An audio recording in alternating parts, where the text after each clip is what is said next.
Purihin ang Panginoon. Hallelujah. Blessed be the name of the Lord. Praise God. Praise God. Hallelujah. Sa oras na ito, mga mahal kong kapatid, ako po'y nagpapasalamat sapagkat tunay na ang Diyos ay matapat sa atin pong buhay. At ngayong araw na ito, gusto ko pong ibahagi po sa inyo ang title po ng atin pong mensahe. Sambahin natin ang Diyos sa paraang kalugod-lugod sa Kanya. Sambahin natin ang Diyos sa paraang kalugod-lugod sa Kanya. Ito po kasi ang kalooban ng Diyos. Yung kalugod-lugod sa Kanya. Sapagat alam niyo po ba mga kapatid na marami pong klaseng pagsamba. Napakaraming mga relihiyon, denomination, mga sekta, napakarami naman silang kanya-kanyang pagsamba sa Panginoon. Marami pang kanya-kanyang mga Diyos ang kanilang pagsamba. Pero ano po ba ang pagsamba na kalugod-lugod po sa Kanya? Sapagkat mayroon pong pagsamba na hindi po nakalulugod po sa Panginoon.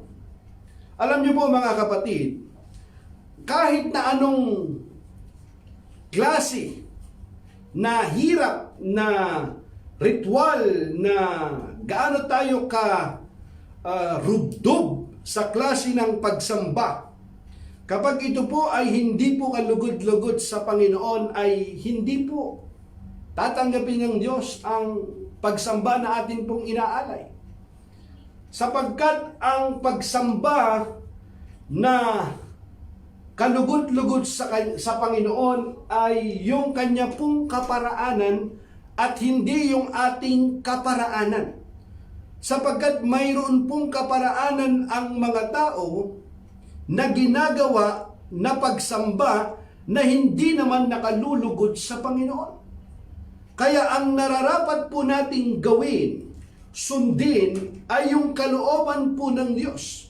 At ang kalooban ng Diyos ay yung karapat-dapat na pagsamba sa Kanya sapagkat yun ang nakalulugod sa Kanya. Pero paano ba natin malalaman na ang pagsamba na ating ginagawa ay nakalulugod sa Panginoon? Mga kapatid, mayroon pong sinasabi po ang salita ng Diyos, ang Biblia, kung paano po natin sambahin ang Diyos na nakalulugod sa Kanya. At kung atin pong titingnan mga kapatid, marami pong mga alituntunin ang itinuro sa atin ang Panginoon upang malaman natin ang Kanyang kalooban kung paano po natin siya sambahin.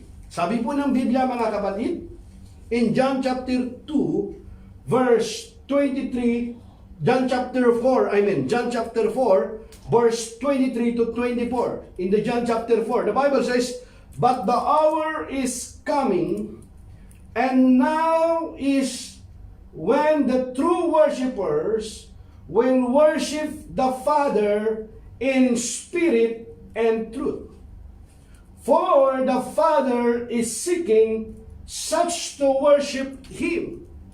Notice the word here, but the hour is coming, and now is when the true worshiper. Notice the word true worshipers. Because there are worshiper that is not true, that is false worship. True worshipers will worship the Father in spirit and truth. For the Father is seeking such to worship Him. God is spirit, and those who worship Him must worship in spirit and truth. Must, it's not a suggestion, it's a command. Subalit dumarating na ang panahon at ngayon na nga na ang mga tunay na sumasamba sa Ama ay sasamba sa Kanya sa Espiritu at sa katotohanan. Sapagkat ganyan ang uri ng pagsambang ninanais ng Diyos. Ang Diyos ay Espiritu at ang mga sumasamba sa Kanya ay dapat siyang sambahin sa Espiritu at sa katotohanan. Manalangin po tayo. Dakilang Diyos, Salamat sapagkat ang inyo pong salita ay makatotohanan. They are life and spirit. Sa oras na ito, kumilos ka, mangusap ka sa amin. Ikaw lamang ang siyang maitaas. Puspusin mo kami ng iyong banal na espiritu sa oras na ito upang ang iyong salita na amin pong mapag-aaralan ngayon ay magbibigay liwanag sa aming buhay, magpapalaya sa amin, sapagkat ang inyo pong salita ay ilaw at tanglaw sa aming buhay. Ito ang aming dalangin sa pangalan ni Jesus. Amen and amen. Ang hinahanap po ng Diyos ay yung pagsamba sa Espiritu at katotohanan. Kaya nga po mga kapatid, ang nararapat na pagsamba ay yung kalooban ng Panginoon. Hanapin natin yung kanyang kalooban.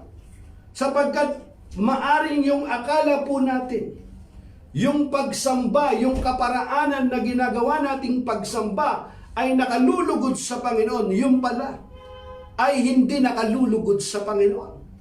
Sapagkat ang nais ng Diyos na klaseng pagsamba, mga kapatid, ay yung pagsamba sa Espiritu at sa katotohanan. Bakit po mga kapatid? Kasi yun po ay tunay na pagsamba. Kasi yung tunay na sumasamba sa Ama ay sasamba sa Kanya sa Espiritu at sa katotohanan. Sapagkat ganyan ang uri ng pagsambang ninanais ng Diyos. Ganyan ang uri ng klaseng pagsamba na ninanais ng Diyos. Ibig sabihin, mayroon palang pagsamba na hindi nakalulugod sa Panginoon. Kaya dapat alam po natin kung ano po yung paraan ng klaseng pagsamba na nais ng Diyos sa atin upang yung pagsamba na atin pong ginagawa ay karapat-dapat sa Panginoon at nakalulugod sa Kanya.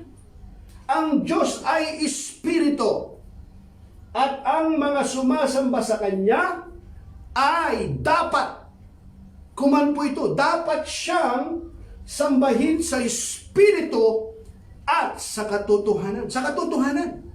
Hindi po hypocrites. We don't play hypocrites. Ayaw po ng Panginoon yun. Yun lamang po ang klaseng pagsamba na kanya po. Kaya sabi sa English, di ba, mga kapatid, the hour is coming and now is when the true worshiper will worship the Father in spirit and truth, for the Father is seeking such to worship Him. God is spirit, and those who worship Him must worship in spirit and in truth. Purihin ang Panginoon. In James chapter 1 verse 26 to 27, the Bible says, If anyone among you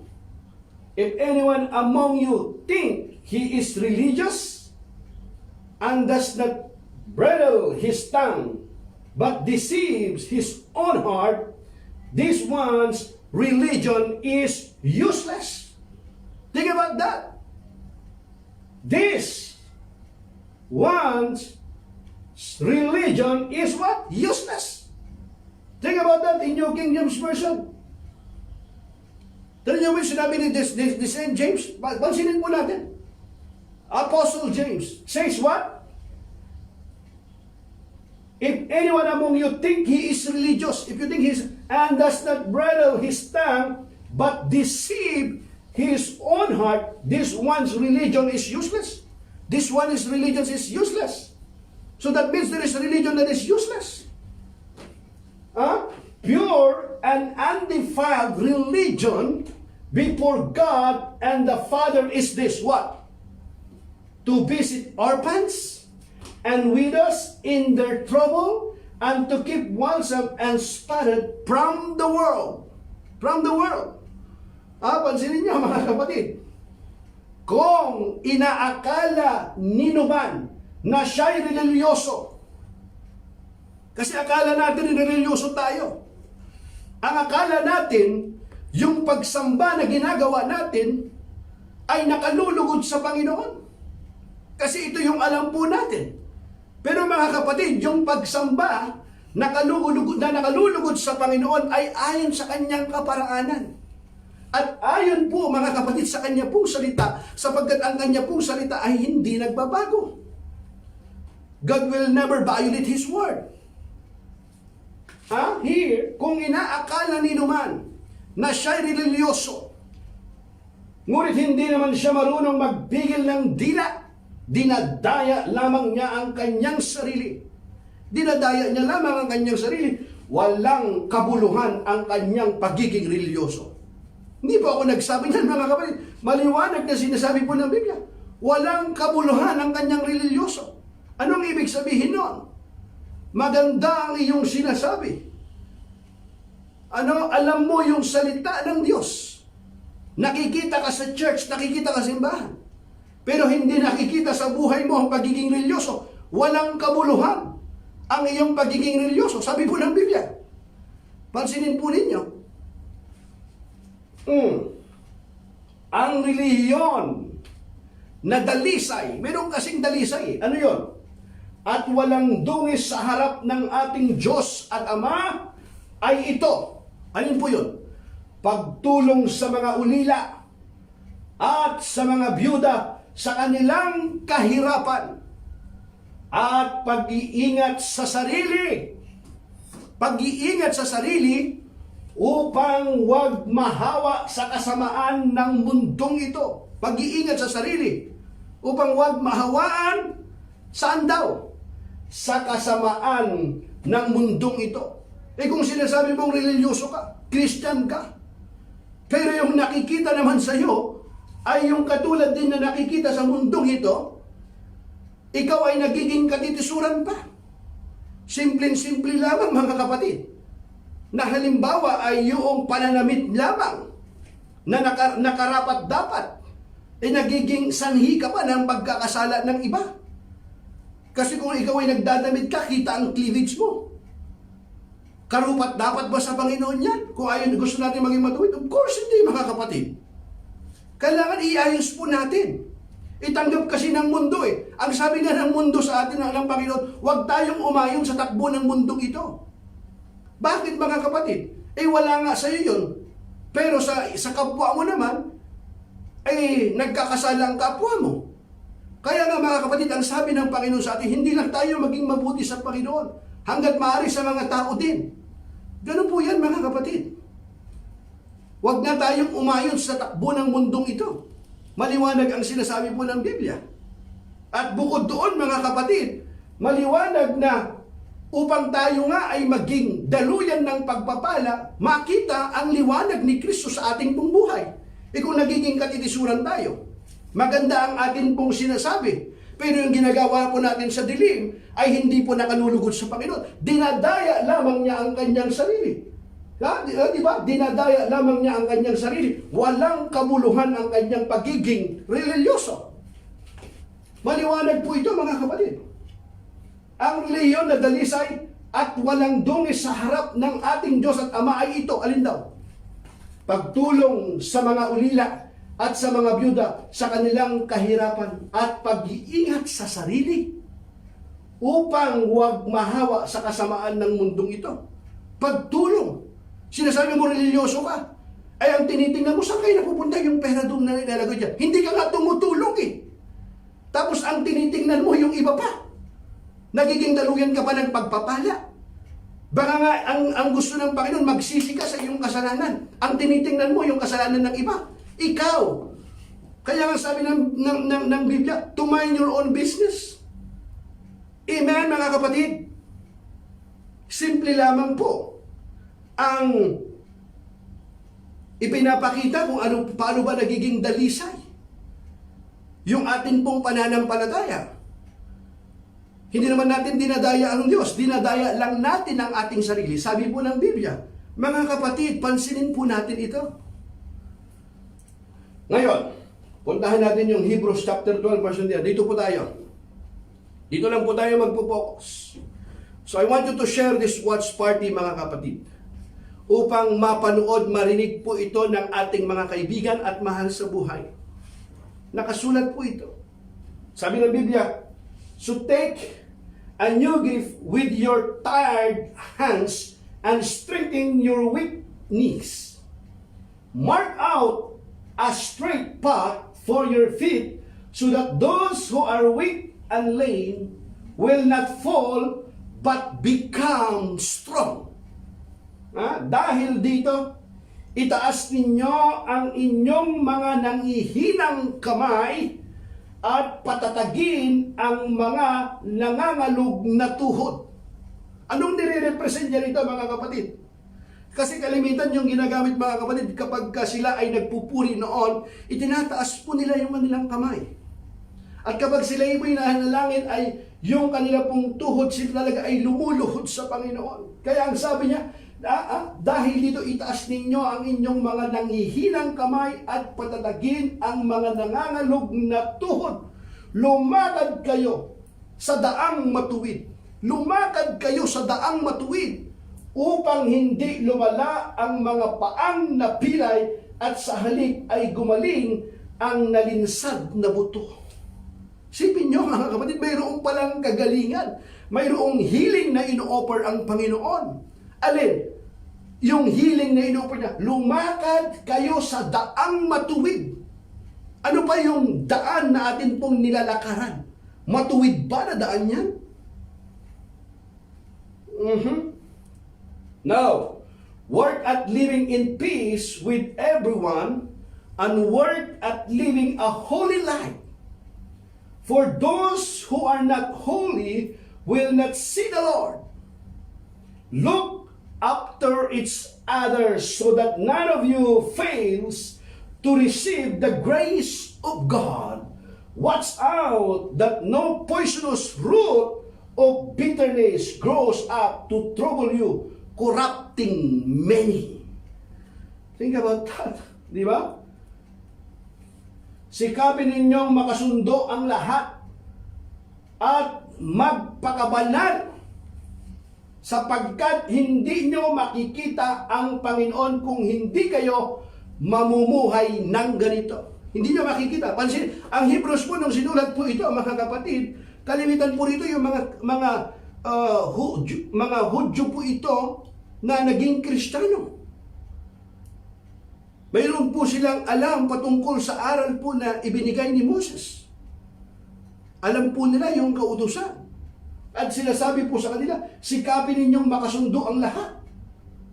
At magpakabanal. Paano ba yung nagpapakabanal?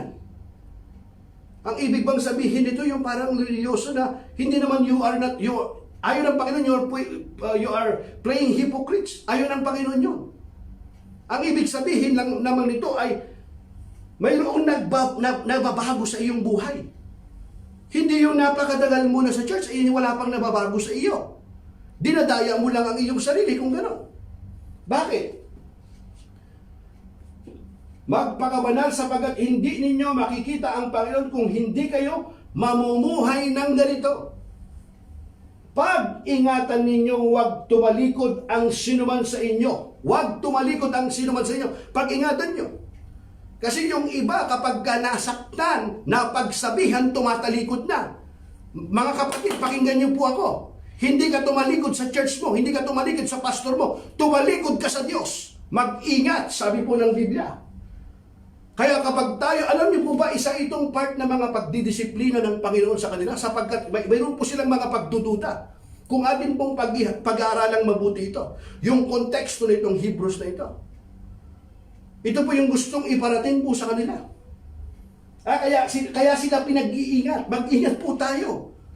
Pag-ingatan ninyong huwag tumalikod ang sinuman sa inyo. Kasi mayroong ng mga tumalikod. Unang problema pa lang, unang suliranin, hindi na nagpatuloy. Pag-ingatan ninyong huwag tumalikod ang sinuman sa inyo sa pag-ibig ng Diyos. Huwag kayong magtanim ng sama ng loob. Pansinin po ninyo, huwag kayong magtanim ng sama ng loob. Sinasabi mo ikaw ay mananampalataya, religyoso ka. Pero nagtatanim ka ng sama ng loob, hindi ka lububan ng Panginoon yan. Kung paano tayo pinatawad ng Diyos, marunong din po tayong magpatawad sa ating kapwa.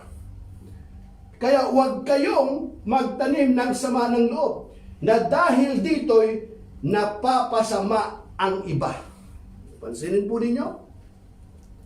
make sure that no one is immoral or godless like Esau.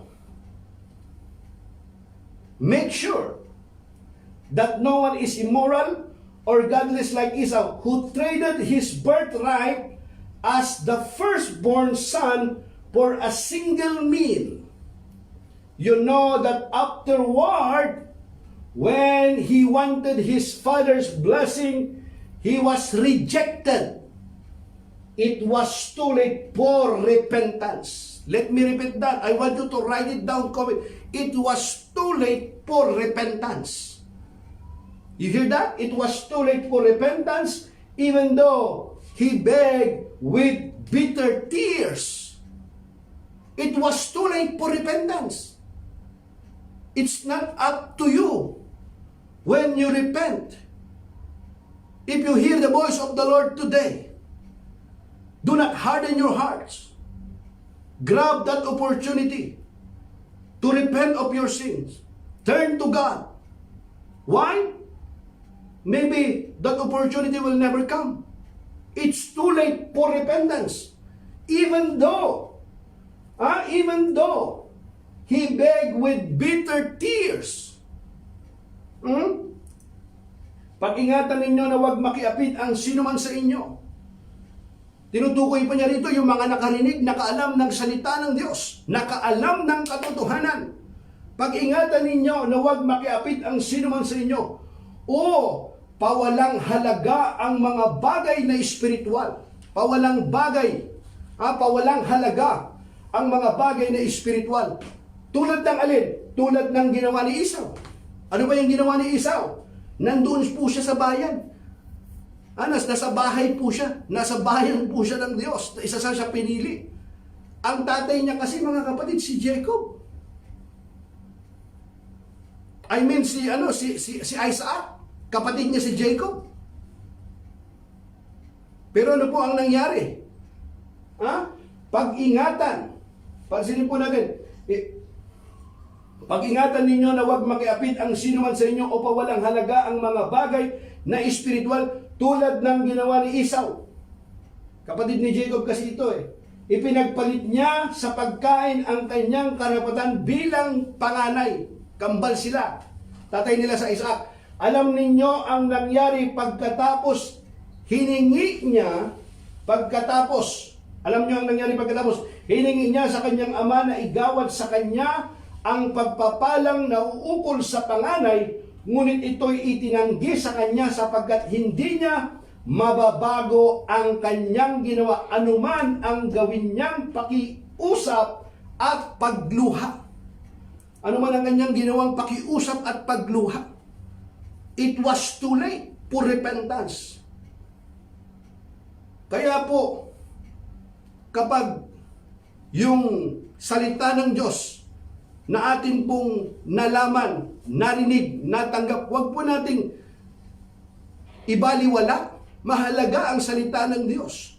Mapaglapastangan kasi siya. Binaliwala niya, ang naging consequence sa kanya, gutom lang kasi siya. Pagkain yung kanyang physical, yung kanyang flesh. Binaliwala niya. Ayon sa kautusan na ang sa panganay mapupunta yung pagpapala.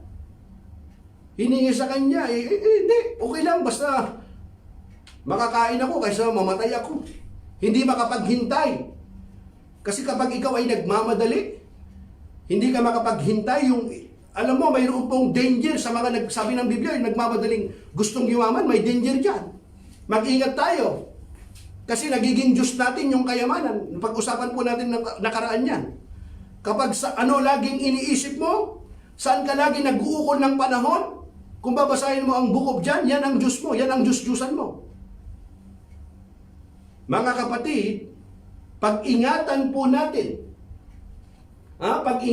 natin, na huwag makiapit ang sino man sa inyo o pawalang halaga ang mga bagay na espiritual. Huwag po nating babaliwalain yung mga bagay na espiritual na nalaman natin na ituro sa atin. Mahalaga po yan. You have not come to a physical mountain to a place of flaming fire, darkness, gloom, and whirlwind, as the Israelites did at Mount Sinai. For they heard an awesome trumpet blast and a voice so terrible that they begged God to stop speaking. They begged God to stop speaking. Think about that, hindi kayo lumapit sa isang bundok na nakikita. Ang ini-explain po ng manunulat dito, tinutukoy po niya yung kanila pong karanasan doon sa ilang. Alam po nila yung aral, alam yung salita, kaya nga sinasabi niya, hindi kayo lumapit sa isang bundok na nakikita. Gaya ng mga Israelita sa bundok ng Sinai, ito'y may apoy na nagliliyab, nababalutan ng dilim at may malakas na hangin. Nakarinig sila roon ng tunog ng trumpeta at ng isang tinig. Nang ang tinig na iyon ay marinig ng mga tao, nakiusap silang wag na itong magsalita sa kanila. Sipin nyo mga kapatid, nakiusap sila. Kasi yung mga lalampas doon sa bundok ng Sinai, kapag mangusap ang Diyos sa kanila, wag lalampas.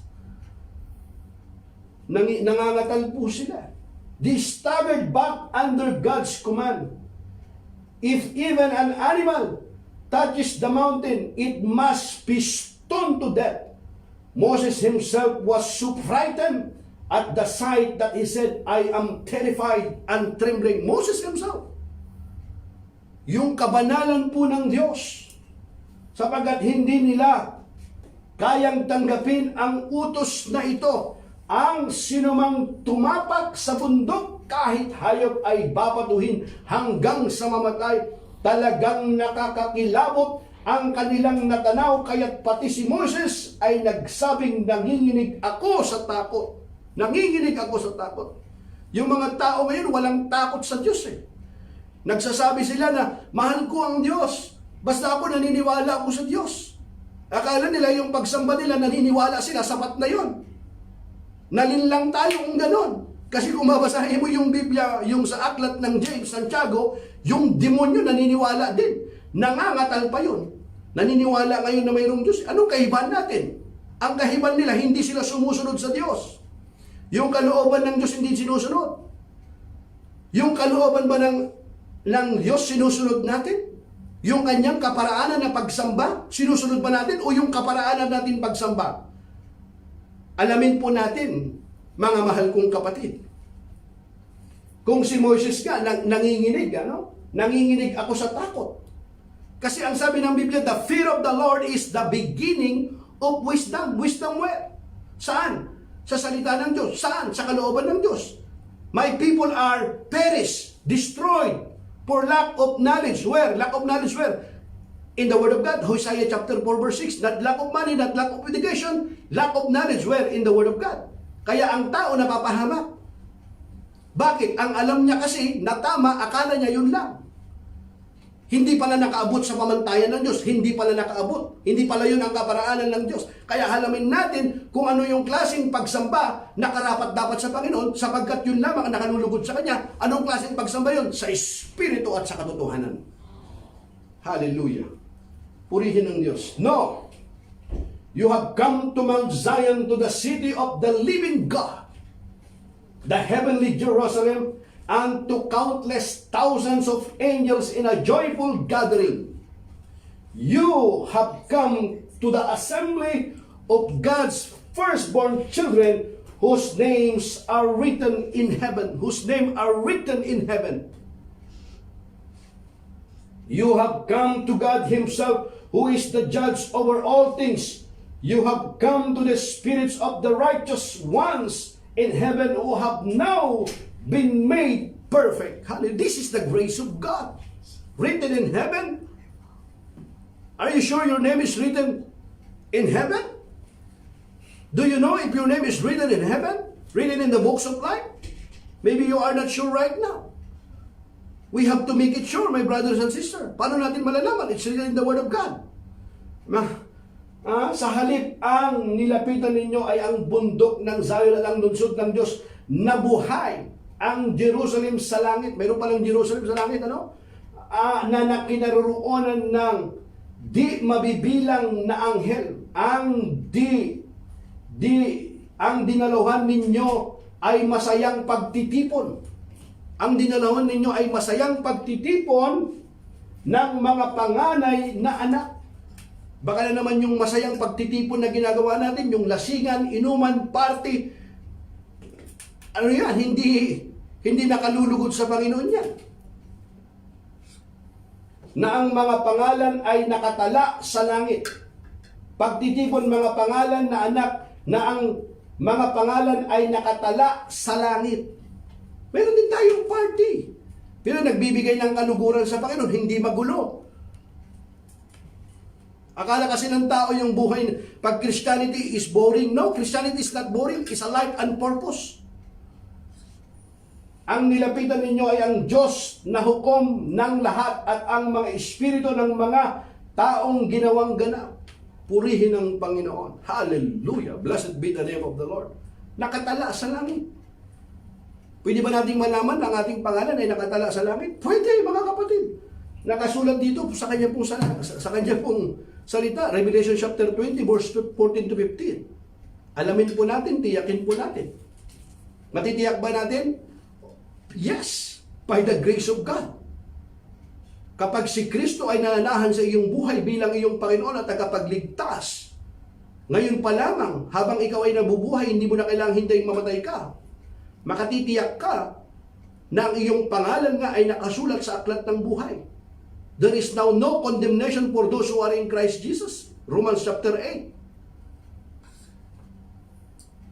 Nakikita ba si Kristo sa ating pong buhay?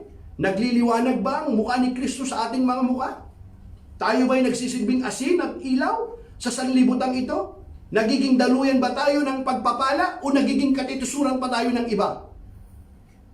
Kapag tayo ay hindi nagiging daluyan ng pagpapala, nagiging katitusuran tayo. Kaya magbalik loob tayo, magsisipo tayo. Huwag po natin lukuhin ang ating sarili. Hindi naman natin niluluko ang Diyos. You have come to Jesus. Hallelujah. You have come to Jesus. Come to Jesus today, my brothers and sisters. It's not too late. It's not too late. You have come to Jesus, the one who mediates the new covenant between God and people. Sino na yung mediator? Jesus. Eh kayo, naglalagay kayo ng ibang mediator. Hindi nakasulat sa Biblia. Sino yung mediator natin? Si Jesus, sabi ng Biblia, the one who mediates. Ang mediator nyo, naglalagay kayo ng ibang pangalan. Wala naman sa Biblia. Kaya yung pagsamba na ginagawa natin, hindi nakalulugod sa Panginoon. Ang mediator, the one who mediates. You have come to Jesus, the one who mediates the new covenant between God and people. Sino daw yun? Si Jesus. Not John, not Mary, not Paul. Jesus. Eh kung ikaw nagme-mediate ka, lumalapit ka muna. Dito ako lalapit ako kasi malakas to sa Panginoon. Dito kasi lalapit ako rito. Kasi ilalapit niya ako sa Panginoon. Wala. You are inventing. It's not written in the Bible. Yung pagsamba na ginagawa natin, kapag hindi nakasulat salita ng Diyos, yan ay paglabag sa salita ng Diyos at hindi kalugod-lugod yan. Kaya dapat yung pagsamba na nakalulugod sa Panginoon, yung nagbibigay ng papuri sa Kanya at hindi nalalabag yung Kanyang salita. Eh kung yung pagsamba natin na ginagawa, nilalabag mo ang salita ng Diyos, walang kabuluhan ang pagsambang yan. Yan ang sinasabi ng Biblia, mga kapatid. You have come to Jesus, the one who mediates the new covenant between God and people, and to the sprinkled blood which speak of forgiveness instead of crying out for vengeance like the blood of Abel. Be careful that you do not refuse to listen. Be careful. Tinan mo yung warning. This is a warning. Be careful that you do not refuse to listen to the one who is speaking. For if the people of Israel did not escape when they refused to listen to Moses, the earthly messenger, we will certainly not escape if we reject the one who speaks to us from heaven. Hallelujah. Blessed be the name of the Lord. Praise the Lord. Hallelujah. Purihin ang Panginoon. Maliwanag, di ba? Nilapitan ninyo si Jesus, ang tagapamagitan ng bagong tipan. Sino daw ang tagapamagitan ng bagong tipan? Ang Panginoong Hesus, si Hesus Kristo. Ang tagapamagitan ng bagong tipan. At ang dugong iwinisik na may pangako ng mas mabubuting bagay kaysa isinisigaw ng dugo ni Abel. Kasi yung dugo ni Kristo, banal, precious blood yan. Sapat na pangbayad ng lahat ng kasalanan ng sanlibutan. Kaya't huwag kayong tumangging makinig sa Kanya na nagsasalita. The Word become flesh and dwelt among us. Ang salita, naging tao ang salita at nakipamayan sa atin. The Word of God, Logos. Ang Panginoong Hesus din po yun. In the beginning was the Word, and the Word was with God. He was in the beginning with God. All things were made through Him, and nothing was made that was made. John chapter 1, verse 1 to 3. John 1:14, the Word became flesh and dwelt among us. Yung salita. Sino po yun? Si Kristo po yun, yung mga kapatid. Ang tinutukoy po niya dyan. Kaya ang sinasabi niya, kaya't huwag kayong tumangging makinig sa Kanya. Ito yung Kanyang salita, yung Biblia. Isa atin, ano ba yung aral na tinatanggap natin? Invento eh. Wala sa aral. Hindi karapat, hindi nakalulugod sa Panginoon yan. Ang tawag po diyan, inaaksaya natin ang panahon natin. Kaya't huwag kayong tumangging makinig sa Kanya na nagsasalita. Ang tumangging makinig sa nagsalita sa Kanya dito sa lupa ay hindi nakaligtas sa parusa. Dito sa lupa, hindi nakaligtas sa parusa. Gaano pa kaya tayo kung tayo'y tatangging makinig sa nagsasalita mula sa langit? Ano pa? Napahamak nga eh.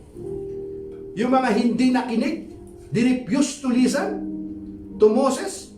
Napahamak sila, nalipol silang lahat. How much more, sabi niya, yung nagsasalitang mula sa langit?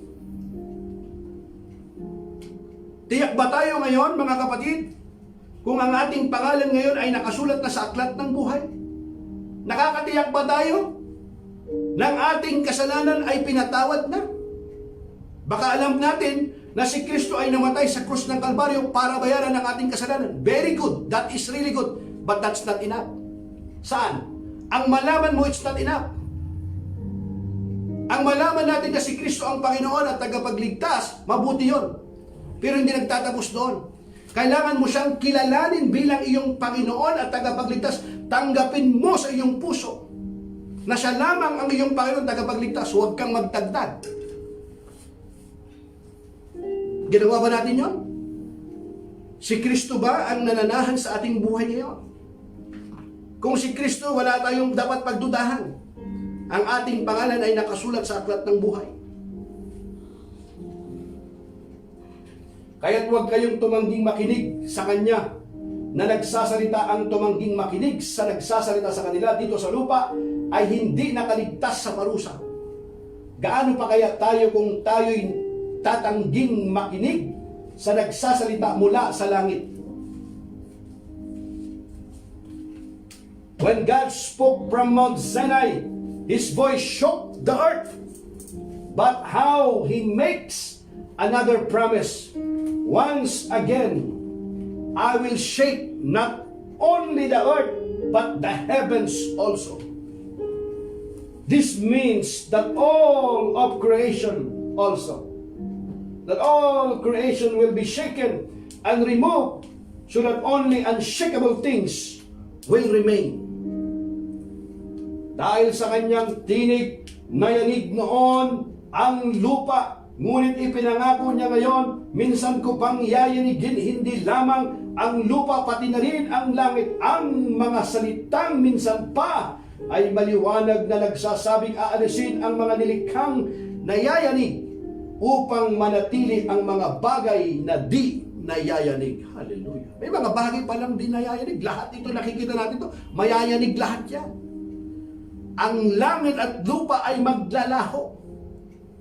Ngunit ang salita ng Diyos ay mananatili magpakailanman. Yung salita ng Diyos, mga kapatid. Kaya ito yung ating gawing gabay upang hindi tayo mailigaw, hindi tayo malinlang. Since we are receiving a kingdom that is unshakable, let us be thankful and please God by worshiping Him with holy fear and awe. For our God is a devouring fire. Hallelujah. Purihin ang Panginoon. Kaya magpasalamat tayo sa Diyos sapagkat tumanggap tayo ng isang karyang hindi nayayanig. Sambahin natin ang Diyos. Sambahin natin ang Diyos sa paraang kalugod-lugod sa Kanya. Sambahin natin ang Diyos sa paraang kalugod-lugod sa Kanya. Yun ang ating title. Amen? Yun yung mensahe natin eh. Yung mensahe natin, hindi ko naman i-invento yun, nakasulat yan sa Biblia.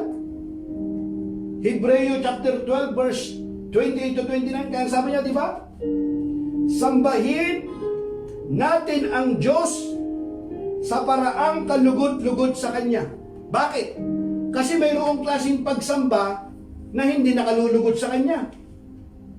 Ngayon tanungin natin yung Biblia. Tanungin po natin, Panginoon, ano po ba yung pagsamba na nakalulugod sa iyo? Ano ba yung paraan na yon? Ano po ba yung paraan? Gusto naming malaman yung pagsamba na nakalulugod sa iyo. Tuloy lang natin basahin, nandito yung sagot. Tinan mo ha. Sapagkat tumanggap tayo ng isang karyang hindi nayayanig. Pakinggan ninyo.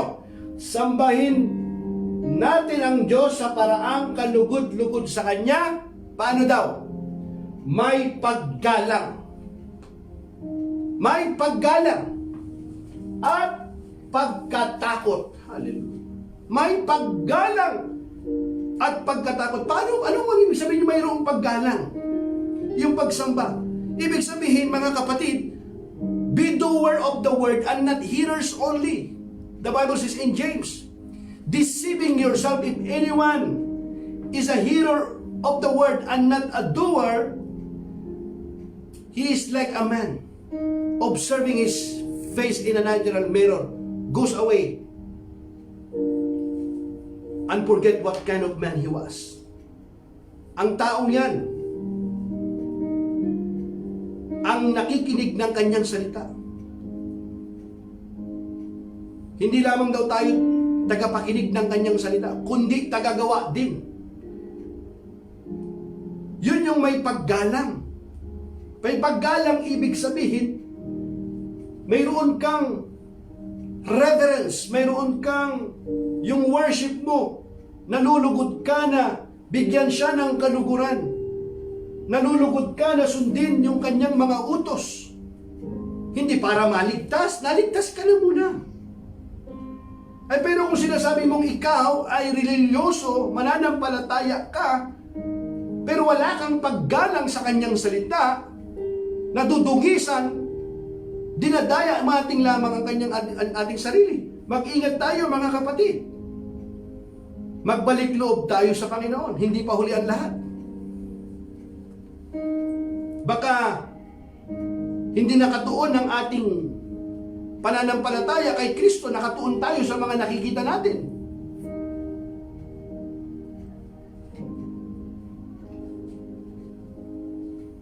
Sambahin natin ang Diyos sa paraang kalugod-lugod sa Kanya. May paggalang at pagkatakot. Hallelujah. Sapagkat, tuloy natin, tunay nga na ang ating Diyos ay apoy na tumutupo. Tunay nga na ang ating Diyos ay apoy na tumutupo. Nakasulat po yan sa Biblia, mga kapatid. Hebrews chapter 13 verse 15 to 16. Therefore, conclusion. Therefore, let us offer through Jesus, a continual sacrifice of praise. What kind of sacrifice?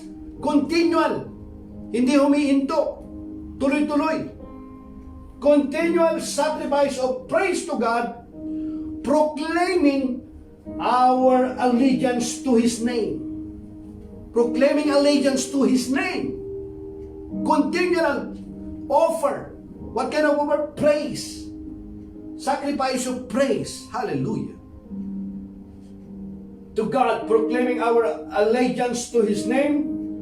And don't forget to do good. Don't forget to do good and to share with those in need.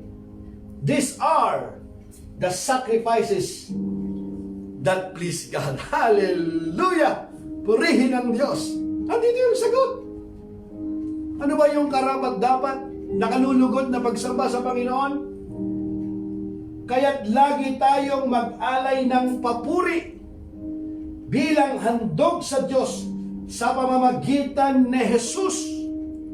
Lagi daw mga kapatid, lagi tayong mag-alay ng papuri bilang handog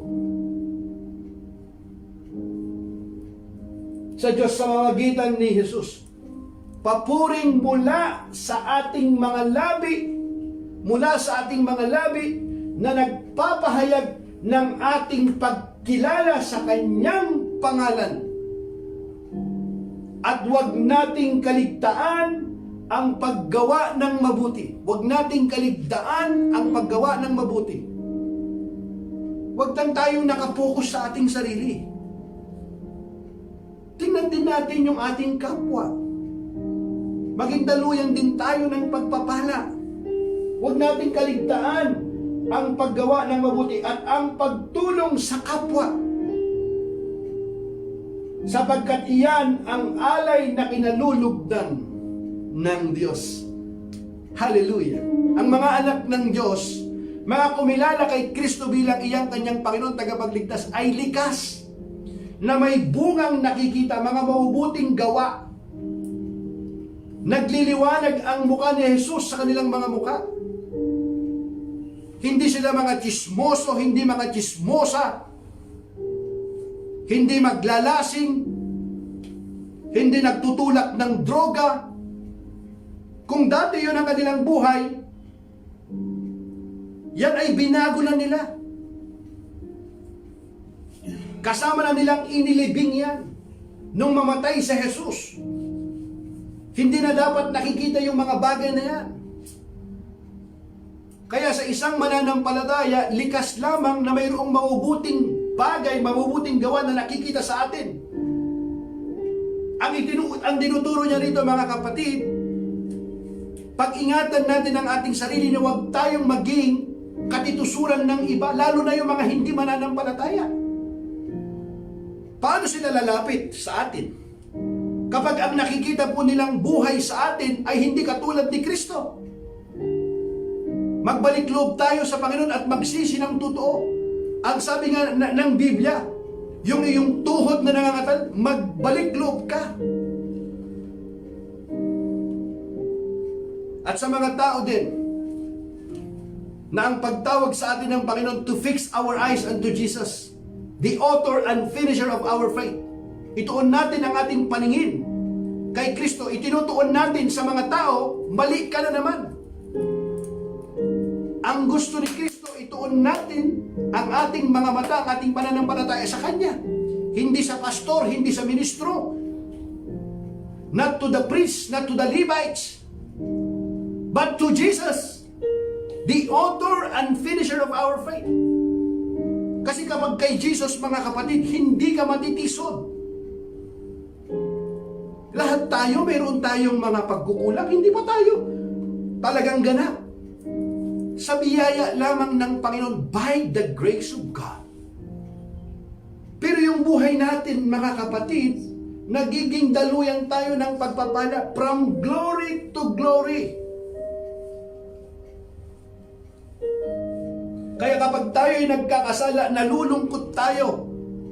Humihingi tayo ng tawad sapagkat ang talagang nais natin ay bigyan ng kaluguran ang Diyos na umibig sa atin, na nagligtas sa atin doon sa krus ng Kalbaryo. Dugo ng Panginoon ang tumigis sa iyo at sa akin.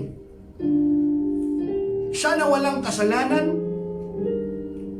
dinala niya ang ating kasalanan sa krus ng Kalbaryo. Lahat ng basura ng sanlibutan, lahat ng kasalanan ng sanlibutan ito, dinala niya na sa krus ng Kalbaryo upang magkaroon tayo ng kapatawaran at makalapit tayo sa Ama, sa Diyos na banal. Sapagkat kung wala si Jesus sa ating buhay, hindi tayo makakalapit sa Diyos na banal. Pansinin po natin yung mga tao, nung mga kasama ni Moses, takot sila na lumapit doon sa bundok sapagkat kung nagsasalita ang tinig, nangangatal sila. Pero ngayon, mga kapatid, ang pintuan ay maluwag. Inaanyayahan tayo ng Panginoon na lumapit sa Kanya. Draw near to God and He will draw near to you. Lumapit kayo sa Diyos at lalapit sa inyo. Ayaw natin lumapit sa Diyos. Bakit? Kasi ang nagiging hadlang, bakit ayaw natin lumapit sa Diyos ay yung ating kasalanan. Pero mga kapatid, alam niyo po ba na kahit tayong makasalanan, marami tayong pagkukulang sa Panginoon, iniimbitahan pa rin tayo ng Panginoon na lumapit sa Kanya. Come as you are. Whoever you are, whatever you pass. Ikaw man ngayon ay nasa talikala, nasa kadiliman ka man ngayon. Pero kung narinig mo ngayon ang tinig ng Panginoon, hindi pa huli ang lahat upang isuko mo sa Panginoon yan. Kaya kang baguhin ng Panginoon? Ang gusto lamang ng Panginoon, lumapit ka na ikaw. Panginoon, ako po ay makasalanan. Lumalapit po ako sa iyo. Humihingi ako ng tawad sa iyo. Ayaw ng Panginoon ang buhay na mapagkunwari. Magpakatotoo ka sa harapan ng Panginoon. Sapagkat wala po tayong mailitatago sa Panginoon. Ang buhay po natin ay hayag sa harapan ng Panginoon. Kaya mabuti pa na lumapit tayo sa Panginoon. Kung sino tayo, kung anuman tayo. Pare-pareho tayong nangangailangan ng habag at awa ng Diyos. Lumapit tayo sa Kanya. At huwag nating patigasin ang ating mga puso. Kung narinig natin ang Kanyang tinig ngayon, sa oras na ito mga kapatid, anuman ang iyong nakaraan, ikaw man ay sinasabi mo na ikaw ay mananampalataya ka. Pero alam mo sa iyong sarili, kung i-examinin mo ang iyong sarili, hindi ka lumalakad sa liwanag sapagkat mayroon kang ginagawa sa dilim na hindi nakalulugod sa Panginoon. Ang akala ng tao, maaaring ikaw ay nasa worship team, maaaring ikaw ay worker sa church, preacher ka, minister ka, pero yung ginagawa mo sa dilim ay hindi nakalulugod sa Panginoon. Hindi pa uli ang lahat upang ikaw ay magsisi, magbalik loob.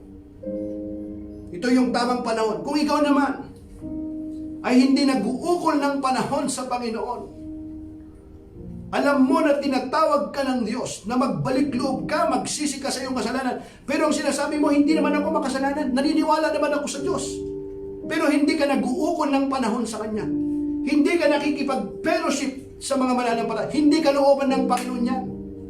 Yung self-righteousness natin hindi makakarating sa kaharian ng Panginoon. Hindi nakalulugod sa Panginoon niya.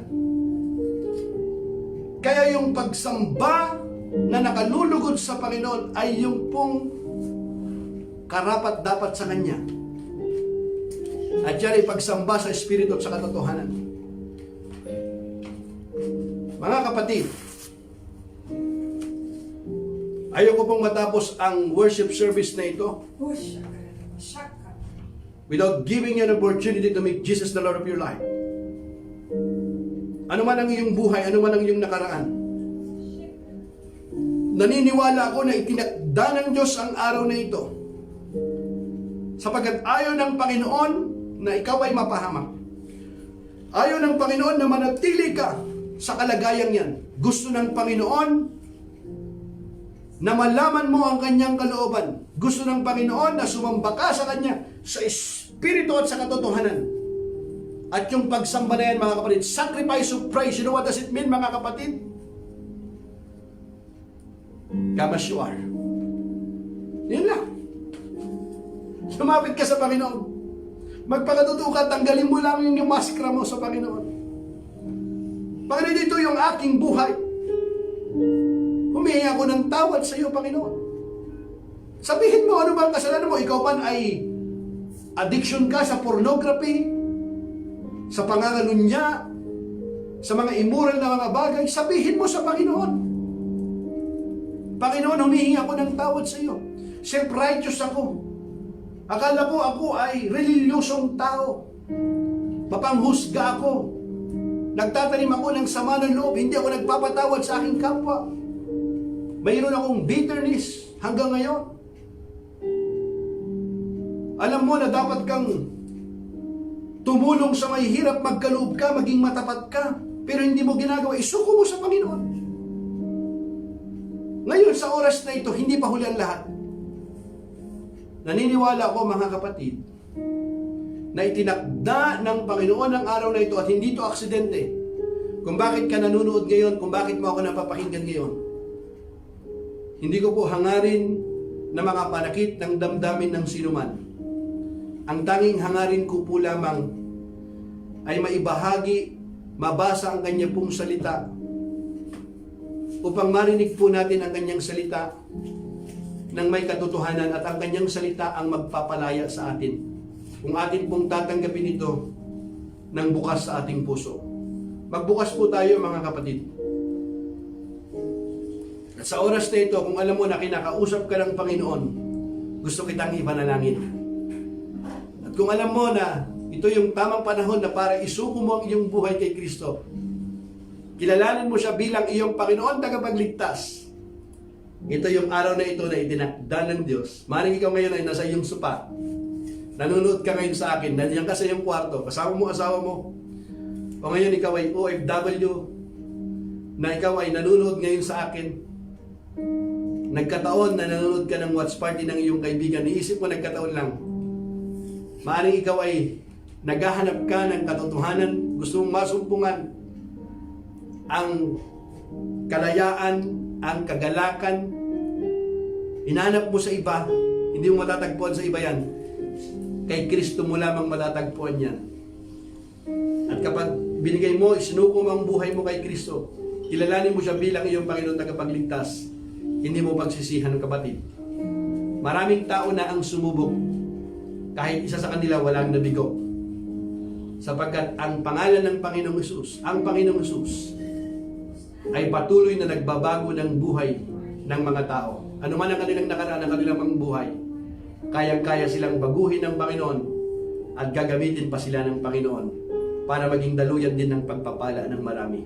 I want you to pray this prayer. Sabihin mo ito na nagmumula sa puso. I want you to pray this prayer by heart. Repeat this prayer. Say this prayer. Heavenly Father, Ama namin nasa langit, I repent of my sins. Nagsisisi ako sa aking kasalanan.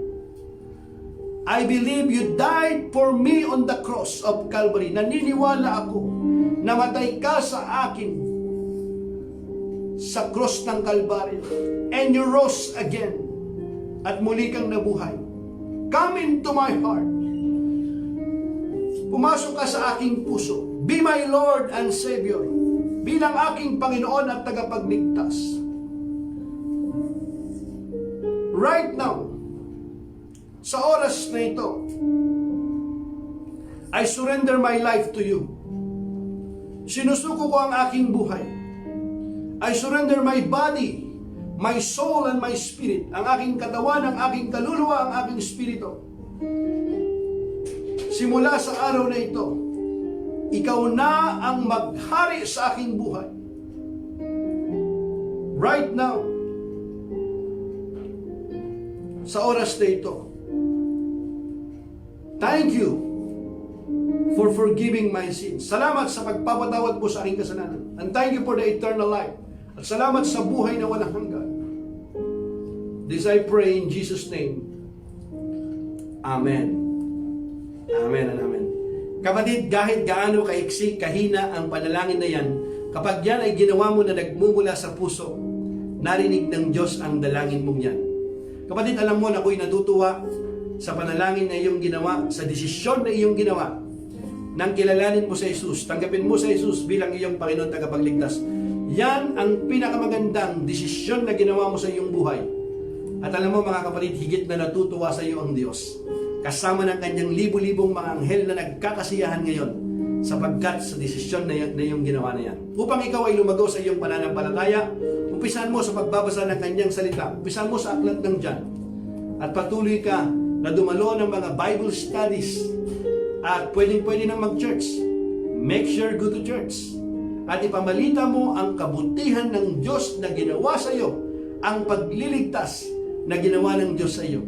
Pamalita mo sa iyong mga kaibigan, lalong-lalo na sa iyong mga mahal sa buhay. And your life will never be the same again.